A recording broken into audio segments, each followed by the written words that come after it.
Boa tarde a todas e todos que estão nos assistindo, aqui virtualmente, presencialmente ou depois. Esse é o último dia dessa atividade de extensão dos diálogos entre jornalismo e direitos humanos. Nós falamos de vários temas durante esses 2 últimos meses. Eu acho que foram encontros muito intensos e com pessoas muito adequadas para falar dos variados temas. E hoje a gente tem um último grupo formado para discutir especificamente direitos humanos e ciências humanas e esse grande desafio que a contemporaneidade nos coloca em vários termos para lidar com essa questão. Eu tenho, então, muito prazer de apresentar aqui os 4 participantes de hoje. Eu vou ficar mesmo na mediação. O professor Daniel Pérez, que é do Departamento de Filosofia da UFBA, Linda Bezerra, que é jornalista, editora-chefe do Correio, a Letícia Duarte, que é jornalista e pesquisadora, foi pesquisadora da Universidade de Colômbia, nos Estados Unidos, e Vitor Coutinho Lage, que é professor da UFBA também, do IAC, da área de Relações Internacionais. Então, agradeço demais a participação, a gente vai funcionar como nas outras vezes, né, com 3 rodadas de diálogo. E eu queria só aproveitar esse pequeno momento que me cabe de abertura e apresentação para lançar uma primeira questão sobre a nossa discussão de hoje, que tem a ver com essa realidade que nós observamos sobre como a ciência, né, de maneira geral, enquanto instituição moderna de produção da verdade, no caso, a verdade científica, e especialmente as ciências humanas, estão sofrendo em termos de desvalorização da sua narrativa, né?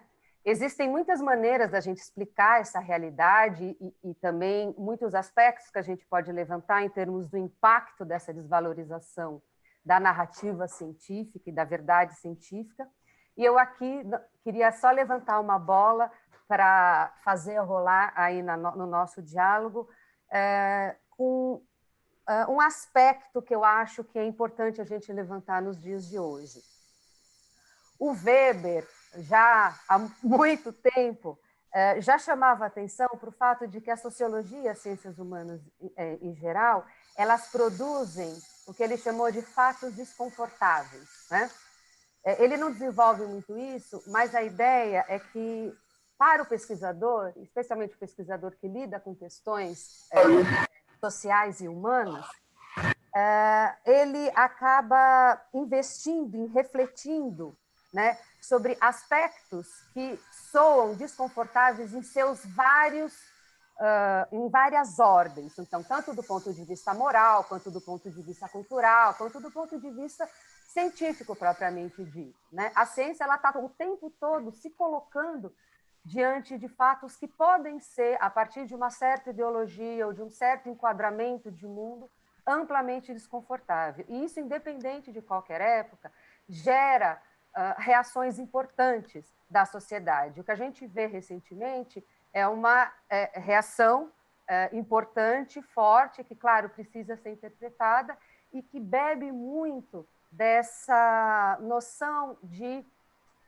falar de coisas de maneira que não nos diz respeito, ou falar do outro, etc. Né? Eu acho que o fato das ciências, e em especial o caso das ciências humanas, se propor como parte da sua própria constituição uma transversalidade de temas, atores e enquadramentos, isso gera esse tal mal-estar com lidar com a hiperdiversidade, vamos dizer assim, que me parece paralelo com os direitos humanos. E os direitos humanos, e aqui eu vou usar uma palavra de propósito, ele apresenta uma proposta de sociedade de igualdade radical, e agora eu usei o termo radical de propósito, entre aspas. Então, ele gera também um desconforto no sentido dessa transversalidade aberta, né, que inclui muitos diferentes. Então, eu queria começar jogando essa ideia sobre jogando no ar sobre esse desconforto com o tratar igualmente muitas diferenças. Então, é com muita alegria, passo a palavra então para o Daniel, ele começar a conversa. Bom, estou super feliz de estar aqui. Na verdade, quando Mariana propôs esse projeto lá no começo da pandemia, aliás, era pré-pandemia ainda, a ideia era que esses encontros seriam presenciais, né? Eu achei uma ideia super boa, né? Muito importante, e é uma pena que eu não tenha conseguido participar tanto quanto eu gostaria. Por que eu acho que essa ideia é muito importante? Né? Porque eu acho que a gente precisa ter muito cuidado com o jornalismo. Né? Não são apenas as ciências humanas ou os direitos humanos que estão sob ataque. A imprensa também está sendo severamente atacada. Né? Tem surgido, digamos assim, novos canais de formação da opinião, né, que justamente procuram se opor a esse trabalho, né, que é um trabalho já, né, de longa data que vem sendo realizado pela imprensa. Né?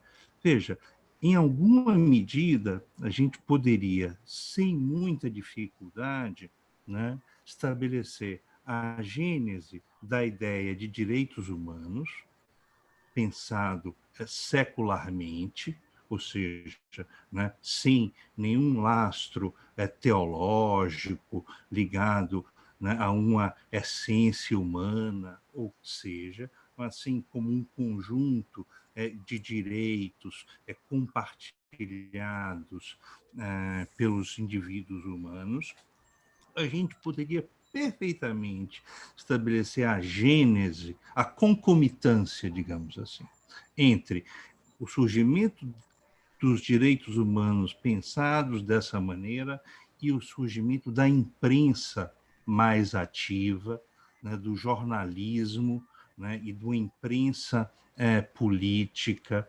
né, atuante. Em certa medida, a Revolução Francesa inventou um monte de coisa, o século XVIII inventou um monte de coisa e inventou também, tá certo, a imprensa de opinião, tá certo? Né, em que, né, as pessoas, os intelectuais, vinham a público, né, e defendiam, né, seus pontos de vista.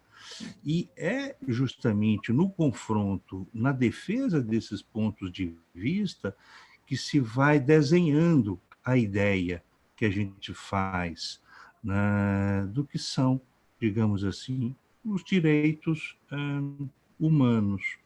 Né?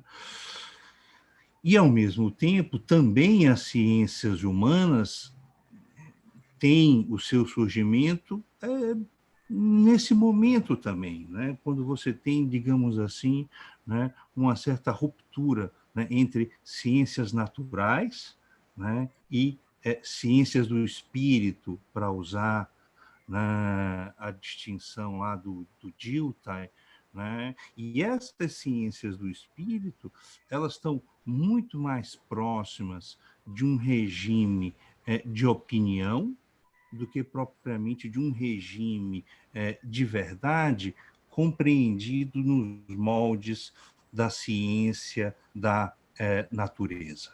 Né? A opinião não significa um juízo qualquer, né? Um juízo arbitrário, né? Mas opinião no sentido de um juízo bem formado, que leve em conta, né, pontos de vistas diversos, né, procura se apropriar desses pontos de vistas diversos e, a partir daí, né, se apresentar como objetivo. Né? Mas, no fundo, né, essa objetividade né, não é senão uma subjetividade compartilhada, é uma sensibilidade que a gente compartilha, né? Um pouco a sensação que eu tenho, né, que talvez o jornalismo, ele em alguma medida perdeu um pouco, né, esse papel, né, de formar a sensibilidade do leitor, né, em grande medida porque também o jornalista acaba não expondo muito a sua sensibilidade, né? Talvez, não sei, aí eu estou me arriscando, né? Mas eu acho que esse é um papel muito importante, tá certo? Né? Quer dizer, uma sociedade, a nossa sociedade, não é muito mais, né, do que os valores, os sentimentos que a gente compartilha, né? E esses valores se expressam na música, né, nas artes, mas também na imprensa, também no jornalismo, né? Né? Sobretudo, eu acho, no jornalismo, né? Que hoje conhece as formas mais variadas, né? Então, eu acho que esse é um grande desafio que nós temos. Quer dizer, né, eu e Letícia nos conhecemos porque ambos compramos uma mesma briga com uma mesma figura, né? Figura essa, né, que tem produzido um dano enorme, o quê? No debate público, né? Justamente levantando, né, uma série de acusações contra a imprensa, contra as humanidades, né, ocupando um espaço, né, que, infelizmente, estava aí. Né? Eu acho que pegar um pouco, né, essa ideia, né, do fato desconfortável. Essa semana, a gente teve um fato brutalmente desconfortável, né? Que fato desconfortável é esse que eu me refiro, né? Na verdade, são dois fatos. O primeiro fato, né, é o assassinato das duas garotas, né, em uma operação militar no Rio de Janeiro. Só que mais chocante do que esse fato, né, é a pouca mobilização que esse fato gerou, né? Ou seja, é como se nós já tivéssemos nos tornado insensíveis, né, para esse tipo de ocorrência. Mas talvez não seja bem que nós nos tornamos insensíveis, é que nós nunca fomos sensíveis a isso, né? A sociedade brasileira é uma sociedade marcada pela violência, né? Sobretudo, né, a violência que atinge a população negra, a população pobre. Isso está na nossa origem, né? E a gente não mudou a nossa sensibilidade, né, para tornar atos de violência como esse insuportáveis, né? Eu acho que a imprensa aí tem um papel muito grande de sensibilizar mesmo, né? A ciência vem, reflete, né, mas ela reflete sobre os fatos. O que me chama a atenção mais do que o assassinato em si, né, é a insensibilidade da grande maioria da população diante do assassinato, né? É como se ele não tivesse, portanto, né, para a grande maioria da população, acontecido, né? E eu não acho que a gente não, nós no fundo estamos massacrados por fatos como esse. Nós naturalizamos. Nós não naturalizamos, porque na verdade talvez sempre tenha sido natural para nós, né? Na verdade, a gente não ampliou a nossa sensibilidade, né, a ponto de incorporar, tá certo? no nosso universo, né, e aí de um público leitor, né, que é uma, digamos assim, uma minoria da população brasileira, né, como se essas pessoas realmente pertencessem, né?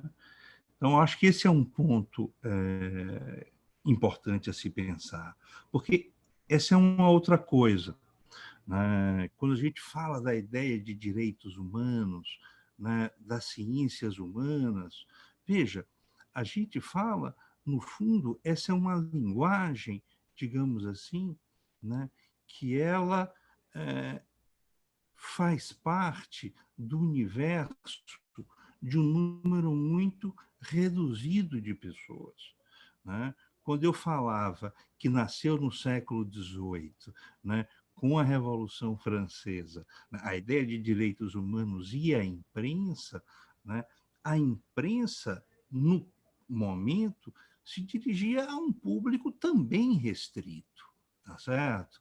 Né? Essa é uma discussão interessante. É a chamada, o que se chamava então da República das Letras, né? Então,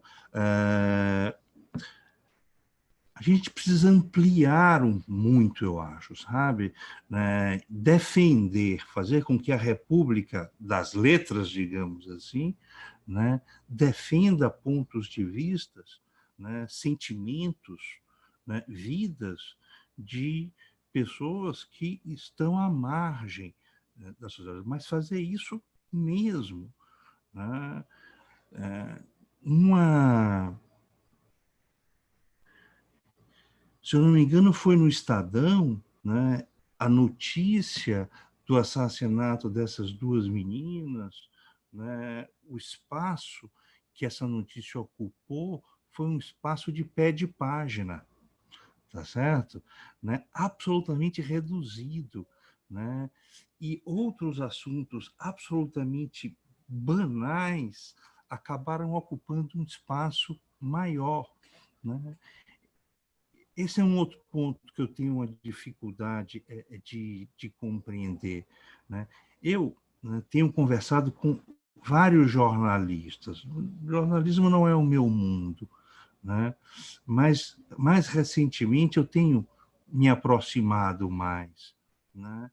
E um pouco a sensação que eu tenho, né, é que as redações talvez precisassem se expressar mais, né, para além, né, de uma linha editorial, né? Não sei muito. Aí varia, claro, de veículo para veículo.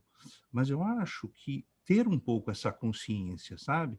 Que, no fundo, é o jornalista, né, um dos principais formadores, não apenas da opinião sobre economia, não apenas da opinião sobre a reforma administrativa, mas da sensibilidade das pessoas, sabe? Né? De que coisas, crimes brutais, atentados brutais contra aquilo, né, que consideramos direitos humanos não possam ser banalizados, né? Mas, enfim, foi uma fala meio errática. A gente, tipo, eu passo a bola e eu volto depois, enfim, para completar alguma coisa. Obrigada, Daniel. Só falando uma coisinha, como você mencionou a palavra sensibilidade, ontem na Unpox, que é o encontro, né, de ciências sociais que tem todo ano no Brasil, um dos professores, ele levantou uma expressão que eu achei ótima. Ele pegou de um historiador uruguaio, escreveu sobre a história da sensibilidade no Uruguai, e ele fala em sensibilidades bárbaras, com uma série de características. José Pedro Barran, o nome dele. Eu estou achando que essa ideia de sensibilidade bárbara, que tem uma série de características em termos de sociabilidade violenta, que mistura, né, uma série de práticas comuns de violência que são muito comuns no Brasil também. Enfim, acho que está aí um termo para a gente pensar. Bom, como a Linda, eu acho que caiu. Então, Letícia, posso passar para você enquanto a Linda volta? Joia. Letícia, então. Obrigada, estou super feliz com esse convite, com a oportunidade da gente debater esse tema que é tão importante, né, dessa intersecção de direitos humanos, ciências humanas e os ataques aí à ciência e à imprensa e tudo mais. Eu queria só, para começar, falar um pouco da minha trajetória, de como é que eu comecei a pesquisar esses temas. Então, por mais de 10 anos, eu fui repórter especial do jornal Zero Hora, em Porto Alegre, onde eu cobria basicamente direitos humanos. Então, desde acompanhando por 3 anos um menino de rua para entender por que as políticas falhavam na tentativa de resgatar essas crianças da rua, até acompanhando refugiados da Síria, guerra do conflito Israel da Palestina, e sempre, para mim, o jornalismo, sempre vi o jornalismo como um instrumento para a gente denunciar as injustiças, mostrar, chamar a atenção da sociedade para esses ataques aos direitos humanos. E quando eu vim para os Estados Unidos, foi quando eu ganhei uma bolsa para... Eu também já tinha morado 1 ano na África antes disso, no interior da África subsaariana, e quando vim para Nova York, eu ganhei uma bolsa de estudos e comecei a... Enfim, pensava que seria uma oportunidade de fazer mais essa atuação internacional, ligando os pontos, né? Entre o que nos une como Brasil, Estados Unidos, África, pensando nessa visão global e crises humanitárias globais. E até eu tinha um projeto que seria voltar para o interior da África, sempre pensando nessa questão de chamar atenção para esses temas que muitas vezes não estão na cobertura, né? Como a África, especialmente, enfim, a gente vê isso no Brasil também, de muitos territórios, os mais pobres recebem menos cobertura. Então, eu pensei, como jornalista, eu quero chamar atenção para essas realidades mais invisibilizadas, né? O que não está ali, o que está faltando na nossa cobertura. E no processo todo de estudos aqui, eu acabei me dando conta, era bem quando o Bolsonaro estava ascendendo, né, na presidência, e me chamava a atenção que hoje os maiores ataques aos direitos humanos vêm justamente de líderes populistas autoritários como o Bolsonaro e como o Trump aqui nos Estados Unidos. E isso me levou a mudar um pouco o foco da minha pesquisa. Eu pensei, olha, em vez de ir... Porque quando eu morei, por exemplo, em Moçambique, era uma comunidade tão remota que não tinha nem energia elétrica, tudo era muito difícil de chamar a atenção das pessoas, porque parece que ninguém se importava, né? Eu falava, olha, aqui em Moçambique morrem 270 pessoas por dia de AIDS, e parecia que isso, ninguém se sensibilizava, né? Para usar o verbo que o professor Daniel usou. E aí comecei a pensar que a gente discute tanto política, tudo que está acontecendo, esses movimentos, tanta polarização social, que talvez aí a raiz para a gente entender esses ataques aos direitos humanos está também nessa cartilha política que está sendo implementada, né? Principalmente esses projetos autoritários que estão crescendo em vários países do mundo da extrema-direita. E isso me levou a fazer essa pesquisa para entender esse manual aí do populismo autoritário, de como é que isso está afetando os direitos humanos. Que eu acho que é muito importante para a gente entender o que está acontecendo, se a gente pensa no Brasil, nos Estados Unidos, países da Europa também, é que existe um projeto, não são ataques aleatórios, não é que o Bolsonaro é maluco, ele pode ser maluco também, mas existe um projeto em curso. Esses ataques à ciência, esses ataques à imprensa, toda essa deslegitimação que se tenta fazer, isso é um projeto político. Eles não são aleatórios. E eu acho que a gente, como pesquisadores, como acadêmicos, pessoas que se importam com direitos humanos, a gente precisa dar um passo além para entender essa cartilha. Porque hoje em dia muito se faz essa crítica, são malucos, são lunáticos, são radicais. Sim, pode ser que sejam, mas a gente precisa entender por que isso tem tanta penetração na sociedade, por que Bolsonaro foi eleito, por que Trump foi eleito, agora, enfim, não foi reeleito, felizmente, mas existe um projeto em curso que eu acho que a gente não está entendendo o cenário inteiro ainda. E isso, um dos projetos que eu trabalhei, vou mostrar para vocês aqui, deixa eu ver se eu consigo compartilhar minha tela. É um projeto aqui nos Estados Unidos, eu não consigo mostrar, mas enfim, um projeto aqui... Letícia, pode compartilhar. Consigo? Agora tá, você consegue. Deixa eu ver aqui. É aqui. Vocês estão vendo a minha tela? Sim. Tá, então um dos projetos que eu trabalhei aqui foi esse, o Manual dos Autoritários. Era um projeto global analisando como é que esses líderes populistas autoritários estavam minando a democracia em diferentes países. E aí, quando eu falo desse manual aí autoritário, a gente pode pensar em algumas dessas características. E entre as características está justamente atacar a ciência, né? Atacar a verdade, como seria que isso passa pela imprensa e passa também pelo conhecimento acadêmico, reescrever a história, dividir para conquistar, minar os estrangeiros, né, ou grupos contrários como inimigos, explorar a religião, atacar as instituições, potencializar, inflamar o medo. Então, se a gente começar a estudar isso, a gente chega a algumas respostas para entender por que a ciência vem sendo tão atacada, por que o jornalismo vem sendo tão atacado. Isso não é espontâneo, isso não é uma coisa só no Brasil, isso faz parte dessa cartilha aí do populismo autoritário que vem crescendo no mundo, e a gente tem, enfim, a conversa aqui é só uma introdução, né, os primeiros minutos para a gente conversar, a gente pode explorar mais se vocês tiverem interesse, mas foi isso que acabou me levando a fazer, por exemplo, ir para a casa do Olavo de Carvalho, na Virgínia, por exemplo. Eu tive 2 vezes lá, escrevi um material para a revista The Atlantic, escrevi outros.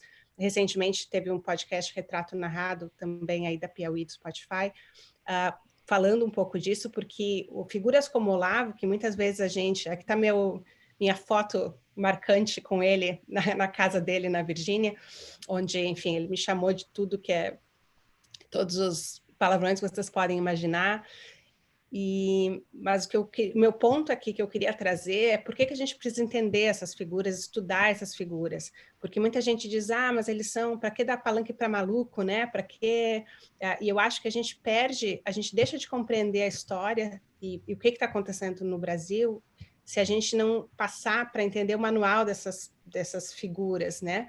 E o Olavo, uma coisa que ele me falou e que fica muito claro para a gente ver é por que se ataca tanto a academia e o jornalismo, né? A mídia e as universidades, porque ele acha que a mídia e as universidades são centros de formação esquerdista enfim, mesmo durante a ditadura. Ele acha que quem venceu essa guerra durante a ditadura foi a esquerda, porque a esquerda conquistou a mídia e as universidades. Então, todo o projeto político que ele vem construindo e que o bolsonarismo expressa é atacar a mídia e as universidades para tentar tirar a reputação, para poder vencer o que ele chama da guerra cultural. Então, a gente pode pensar bastante, né? Tem bastante pano aí para a nossa discussão, a gente pode conversar mais. Como é que eu volto aqui para a minha... Pode voltar para a minha apresentação, para a minha tela? É só colocar sair da apresentação. Deixa eu ver aqui. Eu caí, eu acho meu link aqui. Stop share aqui. Voltei.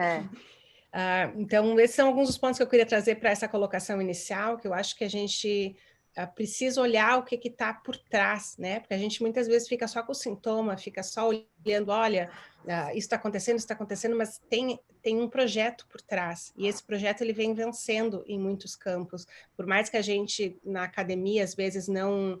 Enfim, como acho que tanto jornalismo quanto acadêmicos, hoje em dia nós somos vítimas dessa política, né? E eu vejo uma postura muito reativa, mas que a gente ainda muitas vezes está perdendo a oportunidade de entender o cenário todo. Eu acho que a gente precisa estudar o que está acontecendo, porque senão a gente também fica só com uma crítica que ela é de fachada, né? Dizer que eles são malucos, dizer que eles são loucos, acho que não nos ajuda a sair desse labirinto em que nós estamos. Então, essa provocação inicial que eu queria deixar, e tenho o prazer, enfim, da gente seguir conversando e poder aprofundar alguns dos pontos que eu toquei brevemente, se vocês tiverem interesse. Obrigada. Muito bom. Obrigada, Letícia. Bom, enquanto a Linda ainda não consegue voltar, eu acho que ela está com problema mesmo de internet, porque eu mandei mensagem para ela, acho que nem chegou. Vitor, posso passar para você? Pode sim, obrigado. Bom, queria primeiro agradecer pelo convite, né? É o último encontro do projeto e eu assisti a vários dos encontros anteriores, foram muito legais, muito diversos, mas com várias preocupações em comum, né? Em algumas delas, inclusive, algumas das coisas que eu vou dizer aqui, de certa forma, é uma reação ao que eu ouvi em outros encontros, sabe? Tentando interagir com o que eu ouvi em outros encontros. Além disso, vale dizer que eu acho que esse tipo de universidade, que a Mariana, o Rafael, a Suei, todo mundo ajudou a construir nesse projeto, é muito o tipo de universidade no qual eu acredito, assim. Então, eu também parabenizo demais a equipe do projeto por essa iniciativa. Eu vou seguir, então, esse formato que a Mariana propôs, né, que tem dado muito certo, eu acho também. E aí a primeira rodada da minha fala, eu vou abordar alguns aspectos sobre direitos humanos e ciências humanas, e vou tentar, se nas próximas rodadas tiver tempo, ampliando um pouco o leque. Então, na segunda rodada, falar de direitos humanos nas universidades, não só nas ciências humanas, e na terceira rodada, se conseguir, falar da relação entre direitos humanos, democracia e a própria noção de humanidade, né? Então, falar um pouquinho sobre direitos humanos e ciências humanas, eu escrevi um negócio para me orientar, para eu não me perder e para eu também ficar dentro do tempo. Então, Aí não vale. É o medo de perder, é o medo. Bom, acho que o primeiro ponto que eu gostaria de destacar é que a própria noção de ser humano, que tanto na expressão direitos humanos quanto na expressão ciências humanas está pressuposta, está longe de ser inconteste. Isso eu acho que, inclusive, se liga um pouco às insensibilidades ou sensibilidades que o Daniel mencionou na fala dele. Eu quero dizer algo aqui nessa primeira rodada que talvez eu retome na terceira, se tiver tempo, mas, por hora, pensar a relação entre direitos humanos e ciências humanas, a meu ver, requer colocar em questão de partida o que tem sido o ser humano a que ambas as expressões têm feito referência. No caso dos direitos humanos, a meu ver, isso implica pensar não apenas quem são os seres humanos que têm sido protegidos pelos direitos humanos, como também os seres humanos que têm construído o próprio significado de direitos humanos. Isso até pode ajudar a gente a entender algo que o Daniel mencionou no início da fala, diante das insensibilidades do assassinato da Emily e da Rebecca em Duque de Caxias. Um acontecimento que sequer mereceu o próprio status de acontecimento, como deveria, tanto na sociedade mais amplamente, mas também na imprensa de grande alcance, ou parte da imprensa de grande alcance, talvez quase toda a imprensa de grande alcance. E eu acho que isso em si já diz muito sobre nossas concepções de raça, classe, territorialidade. Afinal de contas, o fato de ter sido em Duque de Caxias e na Baixada Fluminense não é irrelevante para pensar as sensibilidades e insensibilidades da violência, da distribuição desigual da violência. Então, diz sobre raça, classe, territorialidade e, claro, a própria relação entre direitos humanos e sensibilidades, né? Aliás, a Renata Nagamini, que esteve aqui no primeiro encontro, ela recentemente escreveu um texto muito instigante sobre insensibilidades e direitos humanos no Brasil contemporâneo, e que eu recomendo muito a leitura, depois eu posso até indicar o link do texto. Então, há muitas entradas para essa reflexão, né? Mas eu vou então me focar aqui nesses próximos minutos na relação da produção dos direitos humanos com as ciências humanas, né? E começar destacando a necessidade de resposta não somente aos ataques às ciências humanas, mas a como esses ataques, via de regra, se combinam e se articulam com os ataques aos próprios direitos humanos. A noção de direitos humanos como sendo aquilo que deveria ser destinado a humanos direitos, uma frase que pode parecer banal, mas que talvez expresse certo clima de opinião, de época, essa noção não está desatrelada da noção de que as ciências humanas são ambientes de vagabundagem, banditismo, doutrinação ideológica, enfim, de práticas que corromperiam valores como ordem, família e pátria. Como o Daniel também disse na fala inicial, né, essa combinação não é só do ataque aos direitos humanos e às ciências humanas, mas ao próprio jornalismo. Ou melhor, a uma parte do jornalismo, né? Tendo em vista que uma outra parte, eu acho isso também igualmente relevante, talvez minoritária, ela vem se aliando aos ataques, direta ou indiretamente. Então, considerando isso, a meu ver, esse ataque articulado aos direitos humanos, às ciências humanas e a certo jornalismo, exige da gente pensar uma defesa articulada. Até esse projeto de extensão é fundamental para que essa articulação se dê, né? Inclusive, como a Letícia mencionou, essa articulação do ataque também é internacionalizada. Isso é outra coisa importante, porque avaliar essa articulação do ataque isolando o ambiente nacional de uma articulação internacional também pode ser contraprodutivo. Então, essa internacionalização que a Letícia mencionou, eu acho que é fundamental, está sob o nosso holofote. Então, bom, esse ataque articulado. internacionalmente, articulado em várias esferas, acho que exige da gente um aprofundamento dos elos entre ciências humanas e direitos humanos, de modo a se retroalimentarem. Não é uma oferecendo à outra o que deve ser feito, mas as duas esferas se retroalimentando. E eu acho que quem opera no campo que se designa como ciências humanas, acho que vale a pena um exercício de construção de um vocabulário conceitual dessas ciências que não seja o de simples adesão aos direitos humanos, mas também da sua constante problematização. Quero dizer o seguinte com isso, e já vou encaminhando para o final dessa primeira fase, dessa primeira rodada. Eu não estou entre aquelas pessoas que defendem que as ciências ditas humanas e sociais só importam se forem capazes de solucionar determinados problemas ou serem instrumentalizadas para essa solução. Eu não descarto, obviamente, a importância desse tipo de produção de conhecimento que possa ser instrumentalizado para resolver determinados problemas. Mas eu destacaria que há uma parte importante dessa discussão nas ciências humanas, uma discussão teórica, conceitual ou abstrata, que ainda que inacessível a uma parcela da população, continua a ser fundamental para uma problematização da sociedade e dos próprios direitos humanos.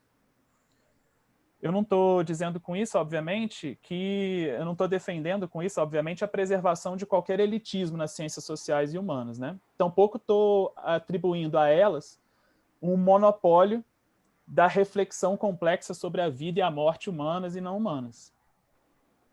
Mas o que eu estou querendo dizer aqui é que, muitas vezes, um movimento de redução das ciências humanas e sociais a um instrumento de solução de problemas, ou a um local de defesa dos direitos humanos, ou de adesão irrestrita aos seus pressupostos, pode dificultar a realização de uma outra tarefa que, a meu ver, também é a sua, também crucial, também urgente, que é a permanente crítica das bases que sustentam diversas reivindicações da defesa dos direitos humanos.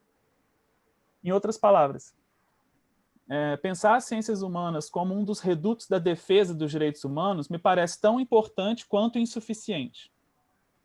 As ciências humanas devem ser também, eu enfatizo também, um dos locais, de maneira nenhuma um único local, mas um dos locais que submetem qualquer defesa dos direitos humanos a uma reflexão crítica.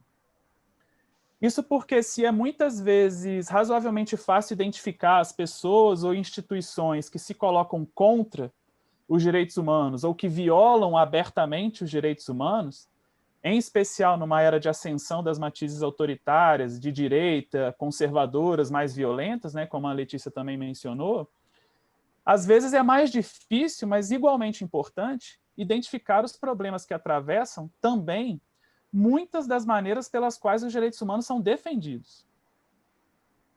Isso nos leva, a meu ver, a algumas perguntas, e voltam ao que eu comecei falando. A quem se atribui, com frequência, a legitimidade para defender os direitos humanos?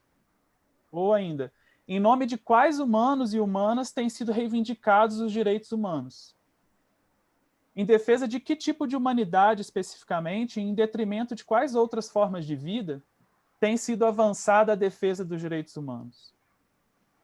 Essas questões, e talvez eu vá retomar algumas delas na terceira rodada, se der, essas questões estão entre aquelas, eu acho, que nem sempre são imediatamente instrumentalizáveis para a solução de determinados problemas. Tendo em vista que essas questões, eu acho, se voltam precisamente a como os problemas e os seus pressupostos são construídos em primeiro lugar. Ou seja, são questões que voltam a gente, a meu ver, para os pressupostos muitas vezes naturalizados sobre como a gente deve resolver problemas, inclusive no âmbito dos direitos humanos. Então, eu vou concluindo dizendo, repetindo um ponto e só sinalizando uma conclusão. Se é verdade que as ciências sociais e humanas não são os únicos locais em que essas questões podem ser abordadas, essas ciências, eu diria, são locais fundamentais para essa tarefa. Então, nessa primeira rodada, o que eu queria sugerir é que as ciências sociais e humanas devem interpelar, claro, os violadores evidentes dos direitos humanos, mas também precisam, como sua tarefa crítica, interpelar a noção de humanidade que muitas vezes sustenta a posição de quem, inclusive, defende os direitos humanos. Então, se der tempo, eu volto a falar sobre isso na terceira parte, mas a primeira contribuição minha seria por aí. Joia. Obrigada, Vitor.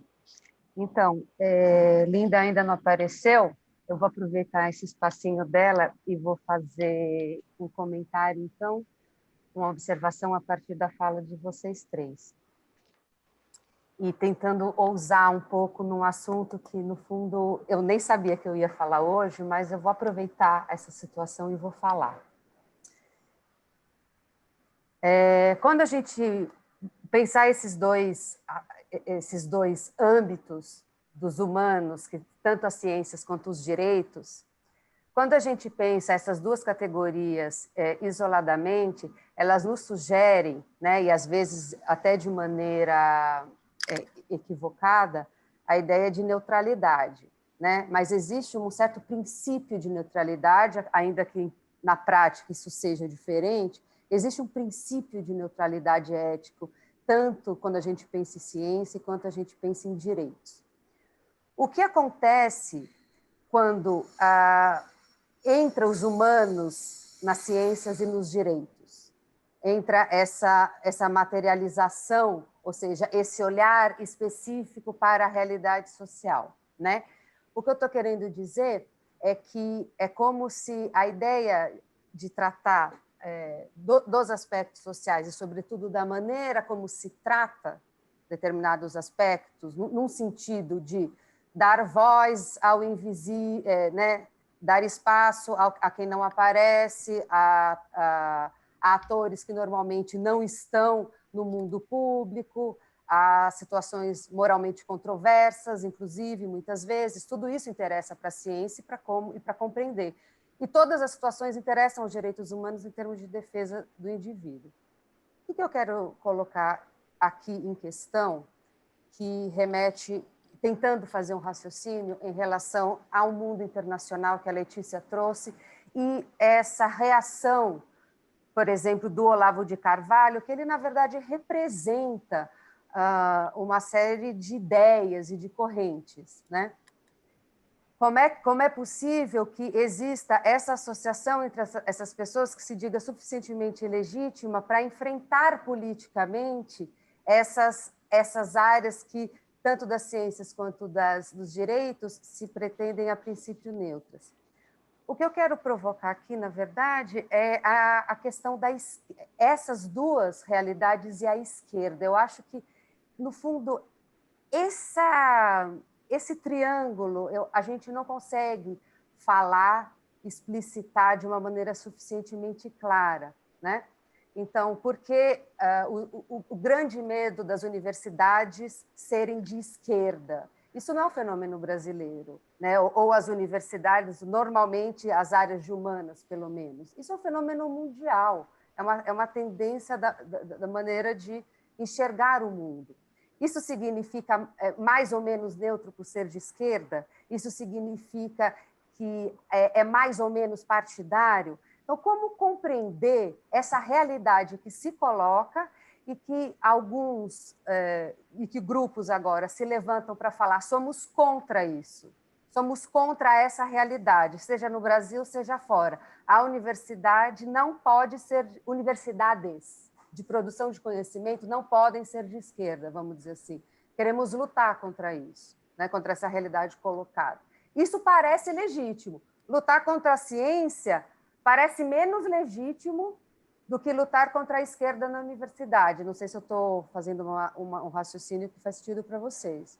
Agora, quando a ciência é tomada pela esquerda, que é tipicamente o caso das ciências humanas, bom, aí então nem se discute, né?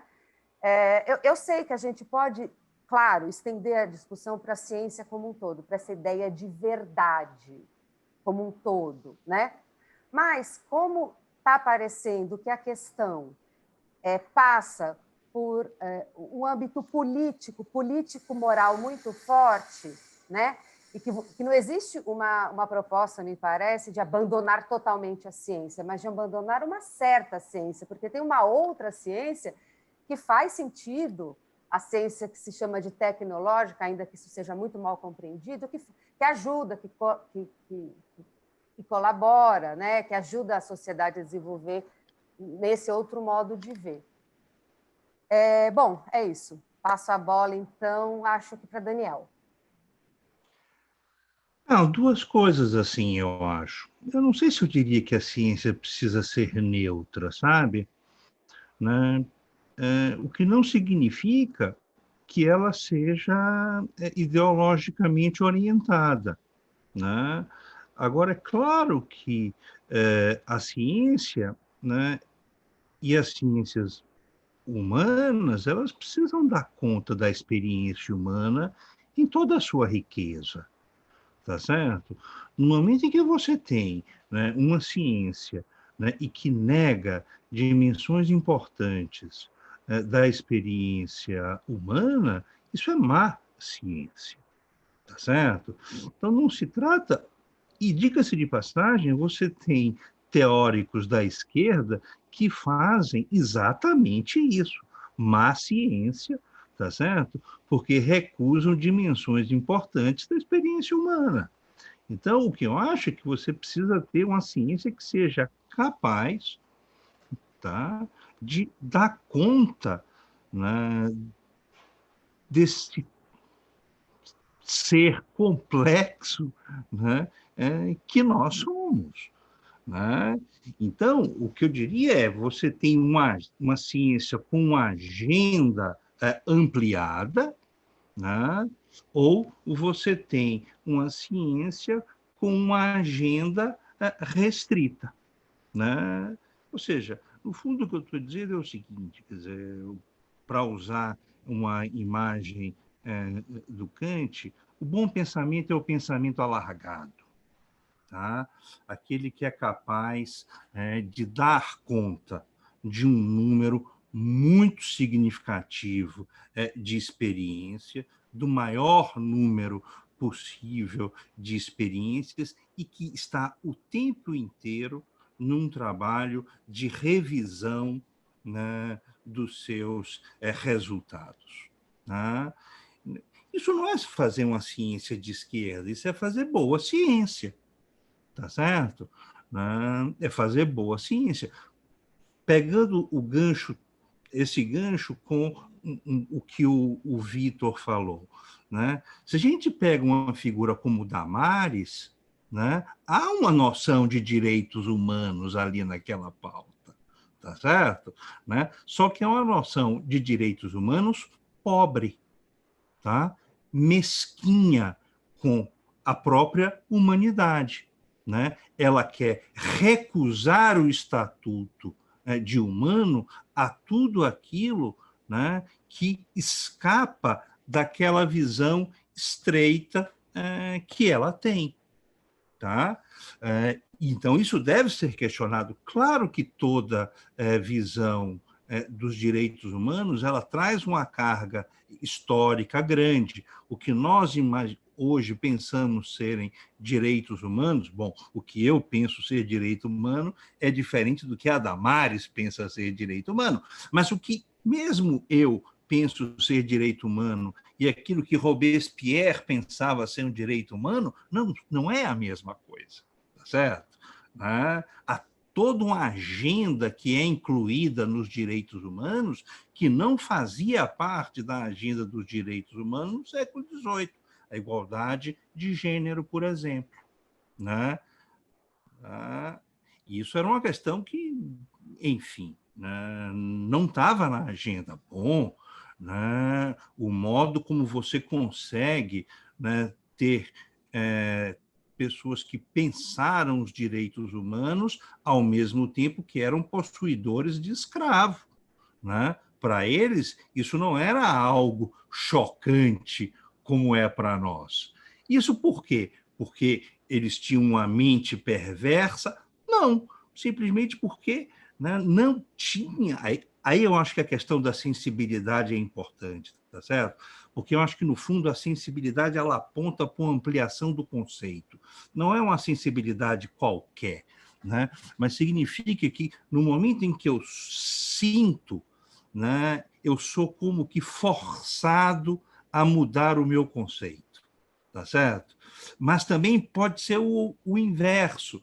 Pode ser que, né, a imprensa, o intelectual, insista, bata o martelo, fique ali insistindo a ponto de mudar a minha sensibilidade. O movimento pode ser duplo, tá certo? O movimento pode ser duplo, né?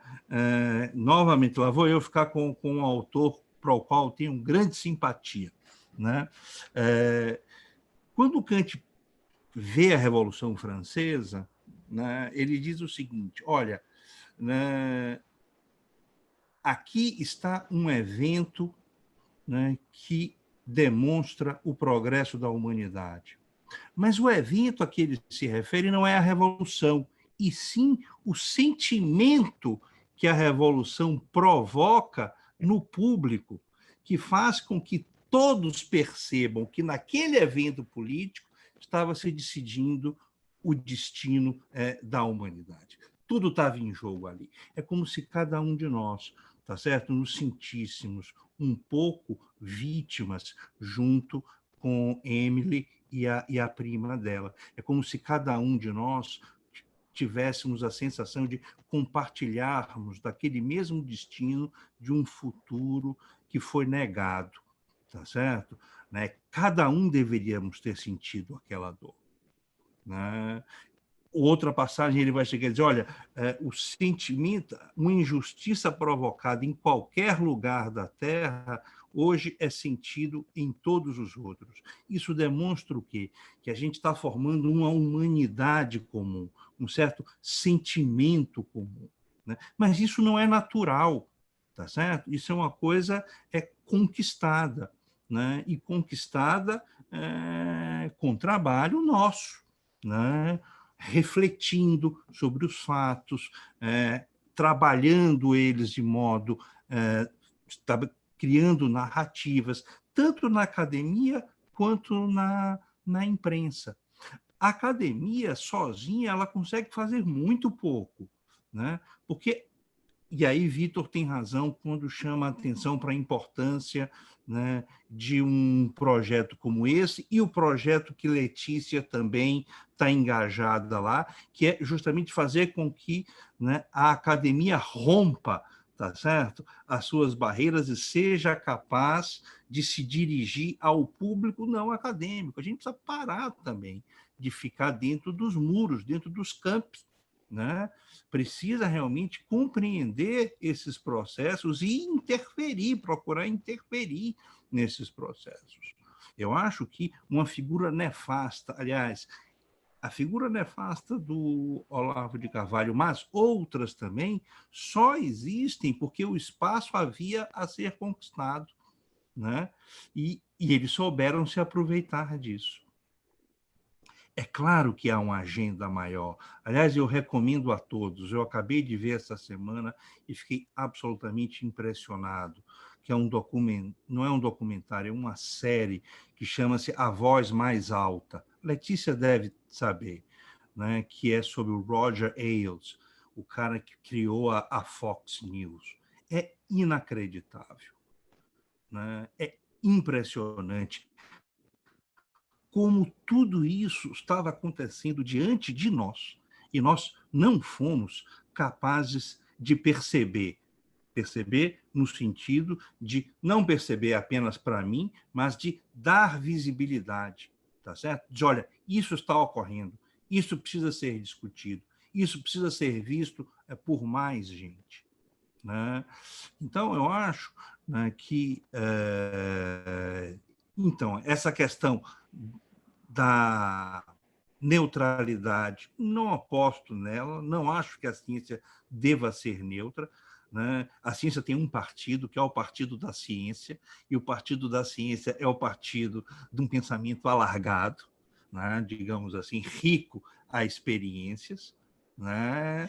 Que dê conta dos seus pressupostos o tempo inteiro, né? No caso de refletir os direitos humanos, é apontar para esses pressupostos, é mostrar como certas concepções são limitadas, são historicamente determinadas e devem, portanto, ser revistas. Basta a gente ver o que é direito humano hoje, não era o que é direito humano no século XVIII.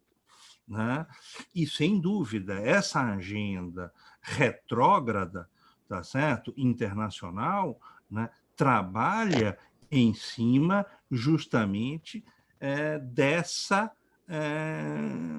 porque é difícil, é algo precário, é uma coisa... Veja, né, você construir uma sensibilidade comum, você construir um país é algo extremamente difícil.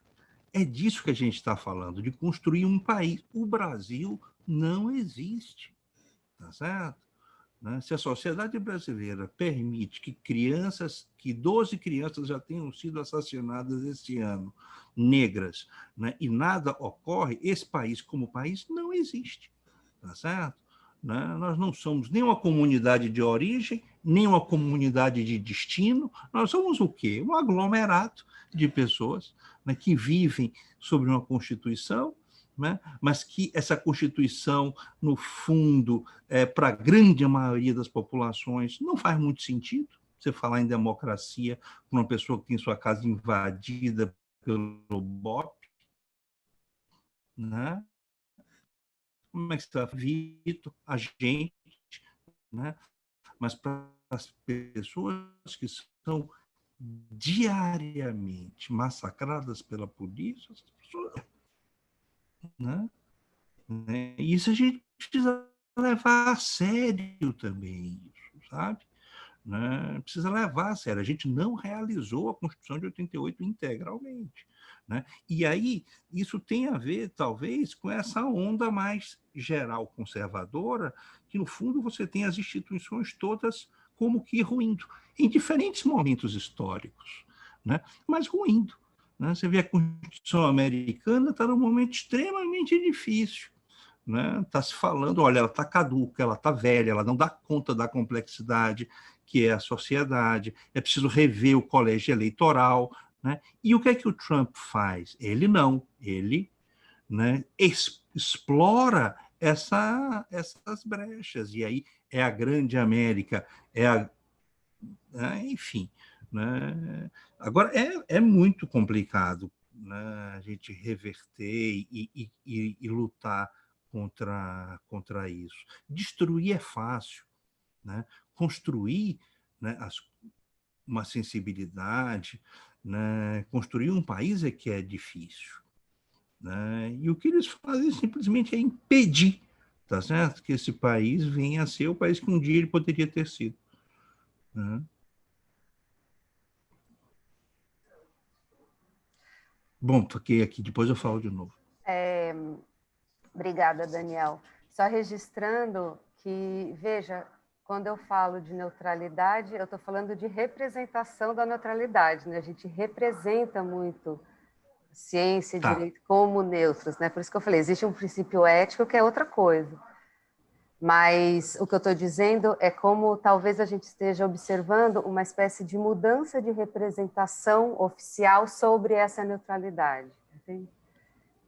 E falando não só acusando de não ser neutra, como se isso fosse uma questão, porque, claro, não se trata disso, mas dizendo não é, e é uma ciência, digamos, ideologicamente orientada. Né? Um pouco o ataque é esse. Por isso que eu, apesar de ser mal colocado esse ataque, evidentemente, é assim que ele é formulado. Então, talvez Sim. Um pouco a nossa reação. Bom, falando de participação, a Júlia escreveu aqui no chat, eu vou ler.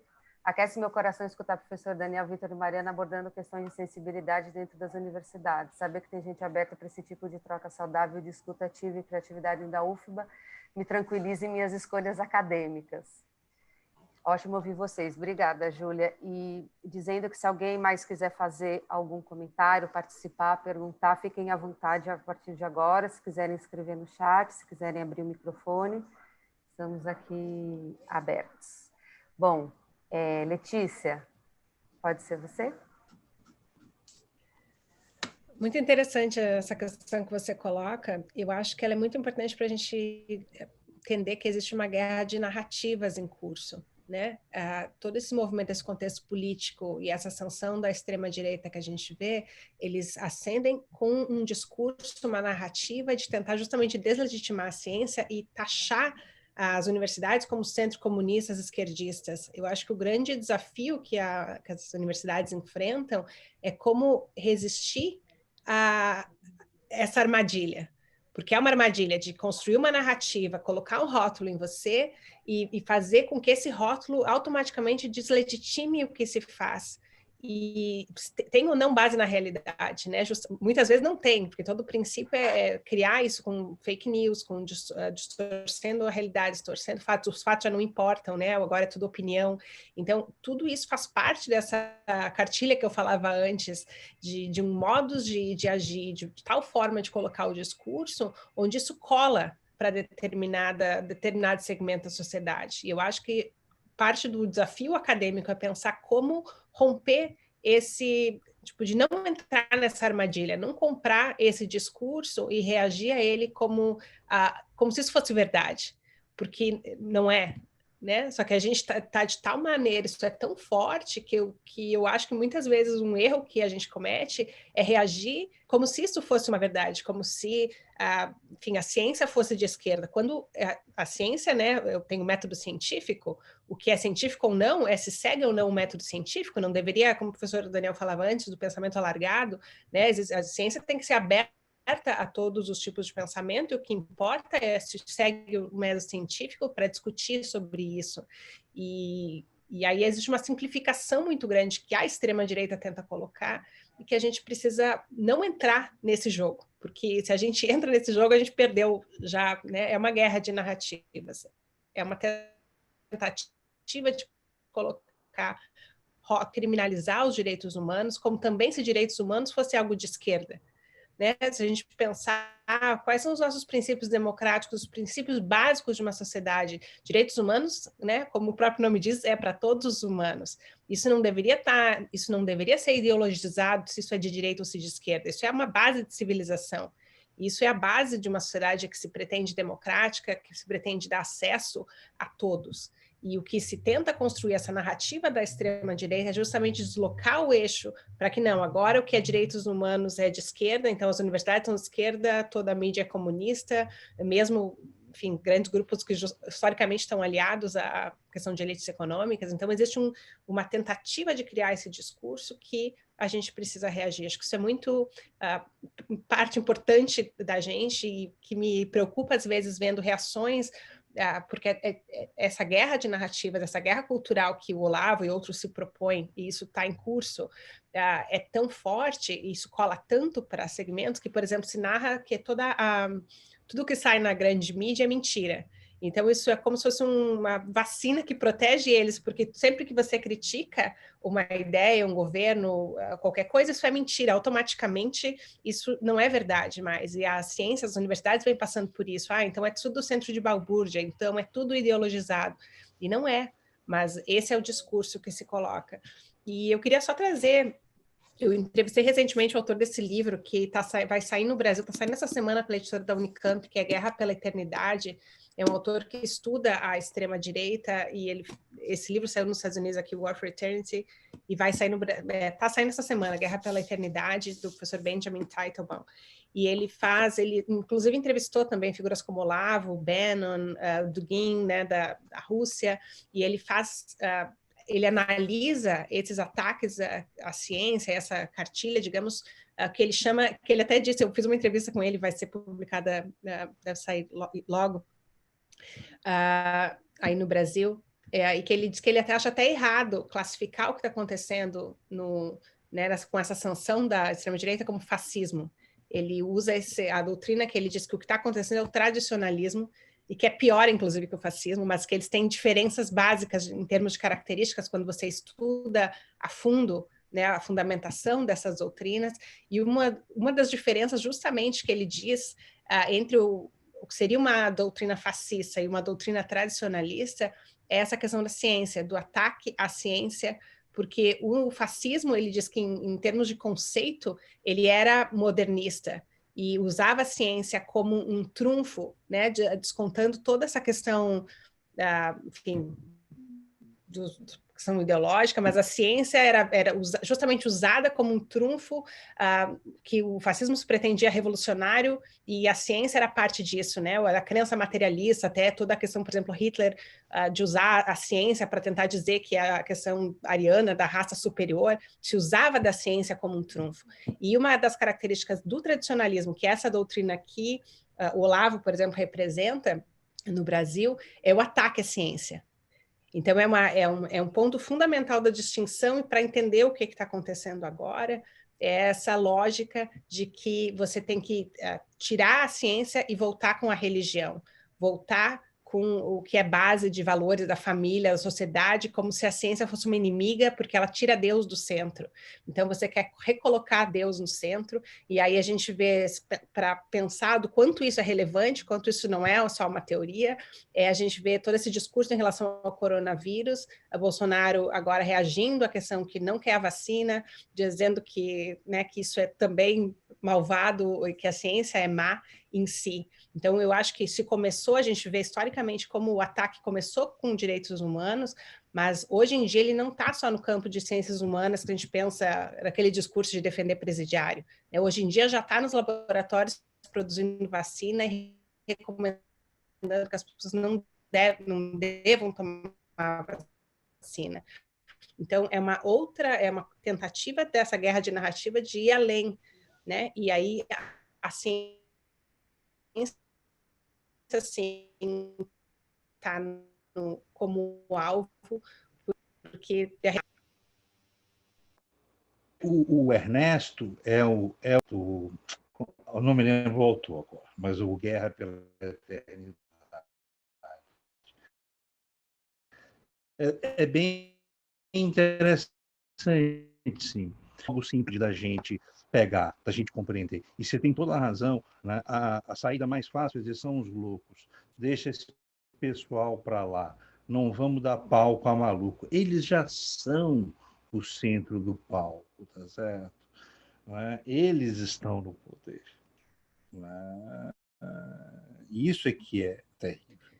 Exatamente. Eu quero, Vitor, sobre, para concluir, uma coisa que o professor que ele fala nessa entrevista que eu fiz com o autor do livro, que eu acho que vale para a gente pensar como, digamos, pessoas da universidade, da academia, e que resistem, às vezes, a também estudar figuras como o Olavo, por achar que isso é dar palco para maluco, porque eu perguntei para ele por que ele começou a estudar, né, a extrema-direita e figuras, né, Bannon, Olavo, e ele diz que justamente ele é antropólogo, né, etnógrafo, e ele diz assim, a minha ciência é essa, estudar as pessoas, o comportamento humano, e essas pessoas também, né, devem ser estudadas, e ele diz que seria anticientífico ficar com esse discurso, eles são malucos, sem estudá-los. Né, sem compreender essa doutrina que eles representam. Ele diz, olha, parte da ciência não é só estudar o que a gente concorda, também entender, enfim, estudar essas pessoas, porque esse é o método científico. Eu achei muito interessante dizer que, né, que seria anti-intelectual não estudar, não tentar compreender o que essa doutrina da extrema-direita representa mais a fundo, além dos rótulos, né, aí ele diz assim, às vezes a esquerda que se propõe então intelectual, às vezes está também caindo na mesma armadilha de ficar com os rótulos em vez de estudá-los, né? Então achei uma chave de leitura interessante para a gente pensar também. Sem querer monopolizar, né, para deixar daqui a duas coisas interessantes, que justamente isso que você está falando. Né? Primeiro, quando eu dei a entrevista para o Globo sobre o curso de Olavo, eu não fui o primeiro a ser convidado, tá certo? Outras pessoas foram convidadas, inclusive pessoas que tinham instituições por detrás delas e se recusaram a falar, com medo do incômodo que seria falar de uma pessoa tão desagradável como Olavo de Carvalho. Tá certo? Eu não pensei duas vezes, eu falei, não posso, tenho que falar. Eu tenho que expor aquilo que eu penso, é uma pessoa intelectualmente desqualificada do ponto de vista filosófico, mas que tem ocupado um espaço político, isso é evidente, né? Esse é um ponto. Outro ponto, né, que também diz muito sobre a academia. Quando eu vi a primeira vez aquele seriado do Brasil para Lerdos, né, sobre a história do Brasil, acho que entre a cruz e a espada, algo assim, né, eu fiquei muito assustado, né? Isso foi justamente também ali em fevereiro, março de 2019, né? E ia haver justamente um seminário na USP sobre negacionismo histórico, né? Eu peguei um avião aqui, né? Fui lá para conversar com as pessoas, para a gente tentar montar uma rede, não só para estudar, mas para fazer algo, tá certo? O contraponto de qualidade ao Brasil para Lerdos, né? Eu chego e as pessoas, não, não precisa se preocupar, nós estamos aqui com um projeto da FAPESP e a gente vai dar conta. Resultado, né? Ou seja, né, uma coisa que é um confronto, sobretudo político, né? Não, nós aqui com a FAPESP não fizeram nada, tá certo? A verdade é que não fizeram nada. Achavam que um grupo ia dar conta só, quando, na verdade, a gente tinha que fazer uma grande rede. Eles atuam em rede, a gente também tem que atuar em rede, né? Mas, Vitor, desculpa, eu prometo que eu fico quieto agora. Vamos lá, Vitor. Não, na verdade, eu tinha preparado um negócio para falar agora, mas a tentação é grande para entrar na conversa de vocês, assim. Então, não sei, Mariana, posso fugir um pouquinho do que eu estava... Porque eu queria muito discutir alguns pontos nessa conversa, assim. Primeiro, acho que uma coisa que vale a pena, né? O Daniel falou uma coisa que é quase uma tese sobre o Brasil, o aglomerado Brasil, né? Que é uma questão em jogo nas interpretações do Brasil clássicas desde que se entende o país por país, né? E, claro, é super importante entender a dificuldade de estabelecimento de uma sensibilidade de nacionalidade, de certa maneira, que está ligado, claro, a uma dificuldade de sentimento de nacionalidade, dado que essa nacionalidade sempre foi racializada, genderizada, profundamente discriminatória.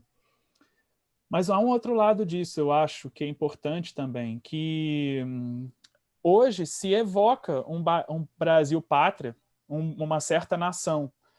Então, por outro lado, um projeto de nacionalidade em si mesmo, ele tem também sido historicamente profundamente perverso.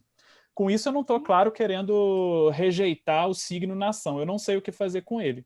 Mas eu acho que, historicamente, esses projetos de nacionalidade... No Brasil, isso é evidente, mas não só aqui. Se pega os Estados Unidos, o projeto de nacionalidade dos Estados Unidos, baseado no excepcionalismo estadunidense, no Manifesto Destino e outras coisas mais, foi um signo de nacionalidade bastante perverso. Então, o que eu estou querendo dizer é que talvez não esteja em questão tanto uma dicotomia de se nós tivemos ou não tivemos nacionalidade, mas qual a nacionalidade nós temos tido historicamente. Assim, que eu acho que isso coloca a necessidade de interrogar a própria ideia de nação. E aí também uma outra coisa que eu acho que eu tenho aprendido muito ouvindo o Luiz Simas, o Luiz Antônio Simas e o Emicida, o Silvio Almeida, que é o seguinte, também o outro lado da ideia de que o Brasil é um país fracassado é a ideia de que o Brasil é um país muito bem sucedido para determinados grupos da população. A própria polícia, o Simas insiste nisso muito. A polícia é um projeto extremamente bem sucedido, depende do ponto de vista que você está julgando a polícia. Depende do critério da sua análise. A polícia é para quê e para quem? Em defesa de quem contra quem? Então, eu acho que uma coisa importante como tarefa nossa de pensar direitos humanos, ciências humanas, talvez fugir um pouco do signo do fracasso, da incompletude, do desvio da nacionalidade brasileira e ver talvez o o modo como a nacionalidade brasileira se estabeleceu desde sempre para determinados grupos. Então, nesse sentido, eu acho que esse aglomerado Brasil, para brincar um pouco com a quase tese do Daniel, esse aglomerado Brasil convive com grupos muito bem estabelecidos, que obviamente não são os mesmos desde sempre, não é o caso, mas que uma forma de dominação tem se repetido de alguma maneira. Então, as descontinuidades e as continuidades históricas dessa nacionalidade Brasil, a meu ver, são igualmente importantes, né? Eu queria também falar uma coisa, direitos humanos, né? É outra coisa que me fascina entender, agora mais especificamente ao longo do século XX, né? É como que num espaço de talvez 4, 5 décadas, os direitos humanos, que eram alvo de críticas importantíssimas de parte da esquerda, passam a se deslocar como equivalente a ser de esquerda defender os direitos humanos. E eu acho que isso traz dois desafios. Primeiro, por um lado, de fato, a gente que se identifica de alguma forma com a defesa dos direitos humanos precisa encampar a bandeira, de alguma forma, reconstruindo, problematizando, criticando, mas falar, sim, eu defendo os direitos humanos, mesmo que isso seja o risco de você imediatamente ser taxado como político partidário, etc. Mas tem um outro lado disso, assim, o deslocamento da defesa para a defesa dos direitos humanos como bandeira da esquerda, às vezes pode ser limitante para críticas estruturalmente mais importantes, não mais importantes, mas igualmente importantes, de reproduções da desigualdade que ocorrem em defesa dos direitos humanos. Então, você tem de um lado a Damares, claro, que vai ter uma concepção de direitos humanos, evidente, né, e super problemática, mas há concepções de direitos humanos supostamente progressistas que estão igualmente problemáticas. Então, com isso, eu quero chamar a atenção que eu acho que, embora seja super importante a gente direcionar as nossas inquietações a uma ascensão conservadora, autoritária e tradicionalista, como a Letícia mencionou, também é igualmente importante, a meu ver, a gente se cuidar para não fazer com que a posição seja nostálgica e de defesa de algo que nunca se consolidou, como a democracia, como o Daniel mencionou, e mesmo a ideia de direitos humanos. Não só nunca se consolidou, como em grande medida ela também foi parte do problema. Então, e aí eu acho que duas instâncias, né? A Mariana enfatizou bastante isso, duas instâncias da verdade sob ataque, o jornalismo e a universidade. Duas instâncias consideradas como produtoras da verdade e que vêm sendo alvo desse ataque articulado. Mas aí o que vale para a democracia, acho que vale para as duas, né? A defesa das universidades, eu não vou me arriscar em jornalismo, mas a defesa das universidades tem que ser uma defesa para frente, né? Tem que ser uma defesa avançando, alargando. O pensamento alargado depende de uma universidade alargada. E é outra coisa também que não dá espaço para nostalgia. A universidade não tem nenhuma universidade lá atrás a ser preservada como um todo. Partes dela precisam ser preservadas, mas outras partes são muito problemáticas. Quem frequenta a UFBA sabe do que eu estou falando, mas não é só na UFBA, evidentemente, né?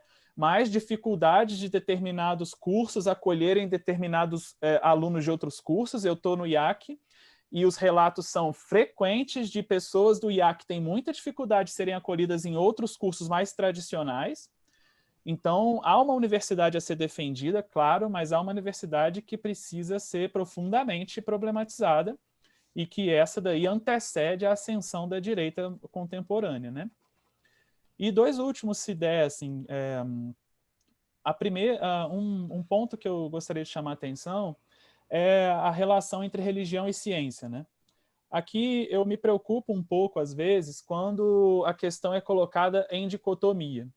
Eu acho que a ciência não só precisa interagir com diversas religiosidades, como as religiosidades com diversas ciências.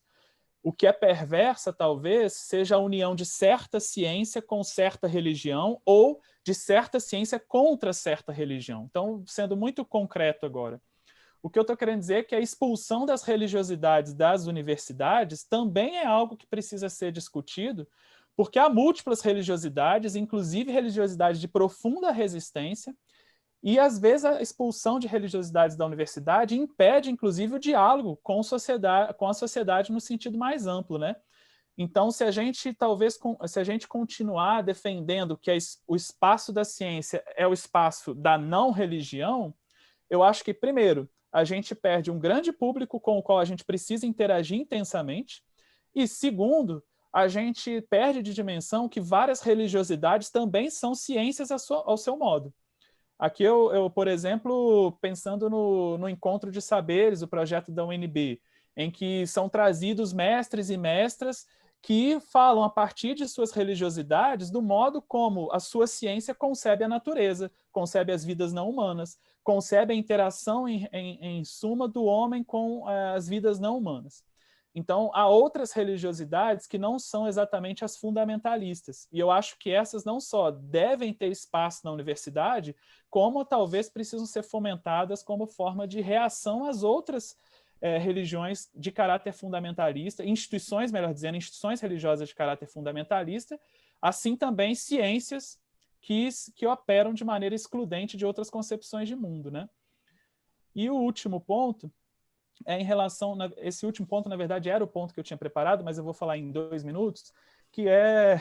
Eu acho que esse ponto seria pensar direitos humanos para além das ciências humanas, né? Eu acho que uma outra tarefa, um outro aspecto importante é não localizar a importância da discussão dos direitos humanos apenas nas ciências humanas. A Mariana mencionou das ciências ditas tecnológicas, né? A própria divisão entre ciências sociais e humanas de um lado e ciências que não seriam sociais e humanas de outro pode desresponsabilizar outras ciências do fundamental, que é discutir a relação dessas ciências com direitos humanos. A gente sabe que em muitas formações acadêmicas, direitos humanos ou não aparecem, ou são matérias completamente laterais na formação nuclear de certas profissões. Inclusive, vale notar, de ciências ditas sociais e humanas. Pensemos na economia, por exemplo, que talvez seja a menos humana e social das ciências que são, a rigor, sociais e humanas pela distinção dos colegiados. Então, o que eu estou querendo dizer com isso é que acho importante pensar criticamente o modo como esses muros estão construídos dentro das próprias universidades, sabe? É uma tarefa super difícil porque envolve pensar o nosso dia a dia burocrático, o nosso dia a dia de planejamento de aulas, os editais de financiamento que são quase sempre direcionados para determinadas áreas. Não é fácil, com certeza não é fácil. E não é para agora. Mas eu acho importante. Essas ciências ditas não humanas e sociais, elas estão formando as pessoas para o mercado. Elas estão formando as pessoas que vão, às vezes, inclusive, fazer políticas públicas no âmbito dos direitos humanos, como a gente sabe que acontece com muita frequência. Então, implicar toda a universidade na discussão sobre direitos humanos e na crítica aos direitos humanos me parece tão difícil quanto importante. Era isso, o resto não vai dar tempo de falar agora. Obrigada, Vitor. Eu vou ler aqui a pergunta que a Thaís fez para a Letícia, e aí sugeriria a Letícia responder.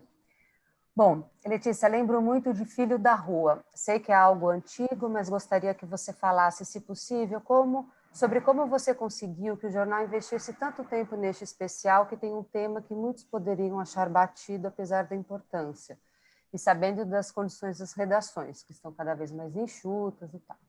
Além disso, pode falar sobre como foi sua transição do jornalismo para pesquisa em ciências humanas? O que te fez fazer esse movimento de volta à academia? E como você divide essa rotina entre trabalho de pesquisa e jornalismo? Obrigada pela pergunta, Thaís. Fiquei muito feliz que você lembra do Filho da Rua, é uma matéria que eu tenho muito carinho. Para quem não acompanhou, eu passei 3 anos acompanhando um menino em situação de rua e todos os programas sociais, um menino que era meio símbolo para tentar entender esse fenômeno social. E eu acho que é importante a gente lembrar, como a gente falava de guerra de narrativas aqui, que as redações também são campos de batalha, né, onde os assuntos estão em disputa, o que vai ganhar espaço, o que não vai ganhar espaço. Então, como uma jornalista que, para mim, o jornalismo sempre foi um instrumento também de luta pelos direitos humanos, de querer dar espaço para esses temas, eu sempre trabalhei por isso, e aí eu acho que a gente vai conquistando espaços à medida que a gente demonstra, né, assim como a ciência faz da relevância dos assuntos, quando se junta elementos suficientes para mostrar a relevância. Então, foi um longo trabalho de convencer a redação, convencer meus editores de que esse tema era importante. E eu ouvia muita gente falando, mas menino de rua é um assunto tão batido que a gente já sabe tudo. E aí eu sempre dizia, olha, se isso continua sendo um problema social, isso continua... Talvez a gente precise encontrar olhos novos para cobrir esse problema, porque se continua sendo um problema social, isso tem que continuar sendo pauta, né? As crianças não nasceram na rua, não tinham que estar na rua, não é só a gente naturalizar isso como se eles fossem elementos naturais da paisagem, a gente tem que encontrar novas formas de cobrir, novas formas de fazer jornalismo. E foi muito interessante, foi uma longa luta, foram 3 anos fazendo esse trabalho, e muita gente desacreditava, meus colegas, e no final, depois a matéria ganhou todos os prêmios de jornalismo do país, e os mesmos colegas que desacreditavam no início a matéria, depois iam dizer assim, Letícia, parabéns, sempre acreditei nesse seu trabalho. Então, tem essa questão das narrativas, de como é que a gente conquista os espaços e mostrando que isso é importante, né? Eu acho que a minha maior alegria é que muita gente, centenas de leitores, depois que saiu a matéria, me escreviam para dizer, nossa, Letícia, eu sempre vejo as crianças ali na esquina, mas é a primeira vez que eu paro para pensar sobre isso. É a primeira vez que eu paro que eu consigo entender por que dar esmola faz mal para as crianças, porque na história, né, pela história do menino, as pessoas iam acompanhando sei lá, na primeira vez que ele foi para a rua, aos 5 anos, ele ganhou mais dinheiro do que a mãe ganhava fazendo faxina no mês inteiro. E aí, na primeira vez ele comprava chocolate, depois, enfim, logo já se viciou em crack, e aí foi uma batalha muito mais longa. Mas esse é o tipo de jornalismo que eu quero fazer, que é um jornalismo mais profundo, que não é um jornalismo declaratório de fulano falou isso, outro fulano falou aquilo, mas tentar investigar os fenômenos sociais para ajudar a sociedade a refletir sobre esses problemas de forma mais profunda. E acho que o Filho da Rua, enfim, eu tenho muito, muito carinho mesmo por essa matéria, e é o tipo de jornalismo que eu quero fazer, e isso está conectado de por que eu me faço essa ponte com a academia, não me considero uma acadêmica, para mim, são maneiras de melhorar meu jornalismo, tentar ter mais conhecimento da realidade, estudar e pesquisar, se insere nesse fenômeno. Eu fiz o mestrado primeiro em Sociologia também, pela URGS, em Porto Alegre. Esse foi o segundo mestrado que eu fiz, que foi Política Internacional. E está nesse mesmo pacote que eu acho que o jornalismo precisa ir mais a fundo para ajudar a sociedade a pensar sobre seus problemas e sobre direitos humanos. E eu queria só aproveitar a oportunidade de falar, eu achei muito boa a sua fala, Vitor, dos pontos que você colocou e dessa questão também de ciência e religião. Eu queria só enfim, fazer lembrar, enfim, deixar isso claro que na minha fala, quando eu falei dessa oposição ciência e religião, eu estava falando de como esses discursos tentam criar essa narrativa, né? Eu não acredito nisso, nessa oposição, e concordo plenamente com você que a gente precisa integrar as dimensões, mas de novo, aquelas armadilhas que eles tentam colocar como esse discurso de criar, né, a oposição. Então, eu sou contra porque é sempre uma tentativa de simplificar a narrativa e de criar esses inimigos, né? Eu não acredito de forma alguma que esse é o caminho, concordo plenamente com todas as suas observações. Obrigada por elas. E acho que é isso. Bom, gente, acho que a gente está chegando ao final. Infelizmente, a Linda não conseguiu voltar, muito triste, porque a ideia, né, era da gente fazer esse diálogo entre justamente jornalistas e acadêmicos, mas acho que a Letícia contribuiu demais hoje. Bom, não sei, Daniel e Vitor e Letícia quiserem fazer uma fala final? Não, só que eu estou super feliz, né? Só queria um bolinho, não vai ter bolo, né? A festinha de despedida, de encerramento. Não, estou brincando. Eu acho que essa é uma experiência que a gente repete, né? Vamos repetir isso. Eu acho que é muito interessante, né? Eu acho que realmente a universidade não pode ficar, né, afastada da sociedade, e o contato com a imprensa, com o pessoal da mídia é super importante. E é um pouco, a Letícia falou, né, algo que eu tentei falar, mas ela falou com muito mais propriedade. As redações são terreno em disputa, tá certo? Tudo começa disputando pauta mesmo. Vamos lá, o que é que vai né, para manchete, o que não vai para manchete, quantas laudas essa matéria tem, isso tudo, né, faz parte, né, justamente dessa disputa mais ampla para a construção de um país, né, muito mais justo, muito mais democrático, que integre realmente a sua população, enfim, né, que não tolere mais racismo de nenhum tipo e violência, enfim. Mas eu fico muito feliz, Mariana, de você ter insistido com perseverança, talento, né, e doçura em realizar esse curso. Fico muito feliz de estar aqui, né, de ter, enfim, menos do que gostaria, porque é a vida doida de chefe de departamento, mas ano que vem, se tiver outra edição, estou aqui de novo. Legal, obrigada, Daniel. Vitor, gostaria de fazer alguma fala final? Mariana, eu queria fazer no final duas notas muito rápidas que eu acho que conjugam uma coisa que eu queria ter falado com mais clareza e talvez não tenha, assim. Uma é uma nota sobre a universidade, outra é sobre a própria ideia de humanidade, assim, então é muito breve. A primeira nota é que eu reforçaria a ideia, né? As universidades com certeza não são os únicos espaços do pensamento, óbvio que não, nem do pensamento sobre direitos humanos ou do pensamento sobre qualquer outra coisa. Mas eu acho que elas são sim um espaço privilegiado para o pensamento. E mais especificamente, um dos espaços profícuos para a gente continuar pensando a relação entre o pensamento e a ação política, né? Um dia, um parágrafozinho assim do Foucault, naquela introdução à vida não fascista, virou meio que um mantra para mim. Então eu queria só compartilhar esse parágrafozinho com vocês, quando ele diz o seguinte: não utilize o pensamento para dar a uma prática política um valor de verdade, nem a ação política para desacreditar um pensamento como se ele fosse apenas pura especulação.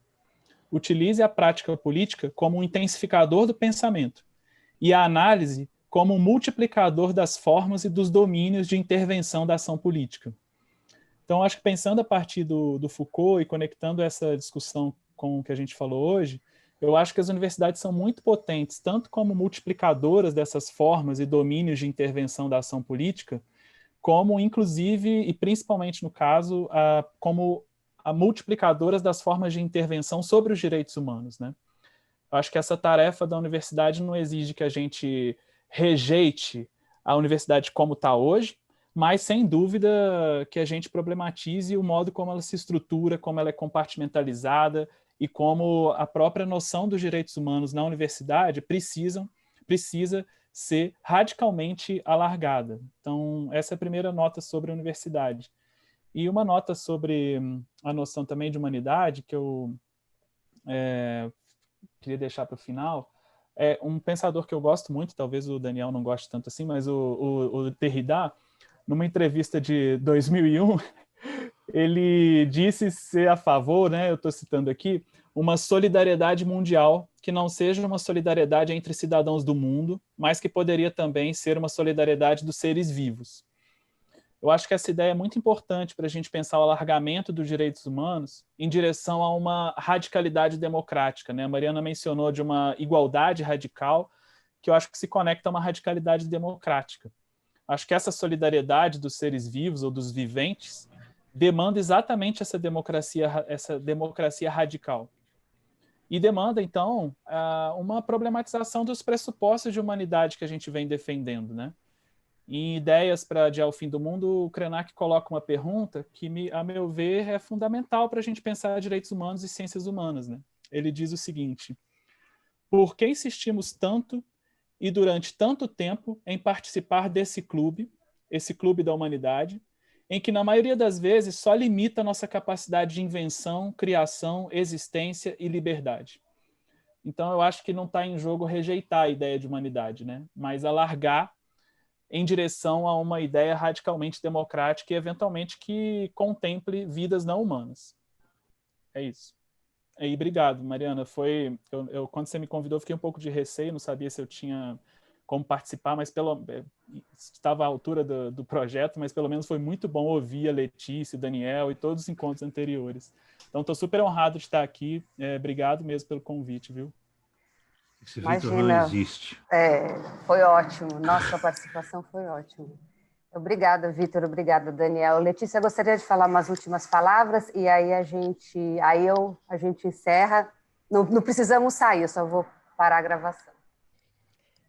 É só agradecer a oportunidade, foi um super prazer estar aqui conversando com vocês, adorei a discussão e fiquei lembrando, né, também de uma frase que eu ouvi, que fala que a esperança é um músculo, e eu acho que a gente tem que exercitar, né, nesses tempos de onde tudo está tão difícil, onde um cenário parece, a luta parece tão árdua, acho que bom a gente lembrar de exercitar esse músculo também da esperança e de, enfim, vários estudos aqui também da ciência política falam que parece que hoje em dia tudo né, a gente fala tanto do que a gente é contra, e acho que a gente precisa lembrar o que a gente é a favor, né, de também construir essas pontes aí de afirmação por um mundo mais de pontes do que de muros e de conseguir manter o sonho, né, e criar alternativas, criar projetos e concentrar energia nisso também. Então, para deixar um pouco de inspiração aí para o final, queria compartilhar isso com vocês e agradecer de novo pela oportunidade. Obrigada, Letícia. Bom, então, nessa intenção de de construir mais pontes do que muros, a gente termina essa edição e já convidando todo mundo para a próxima. Não sei como vai ser, mas acho que vai ter. Então é isso. Muito obrigada.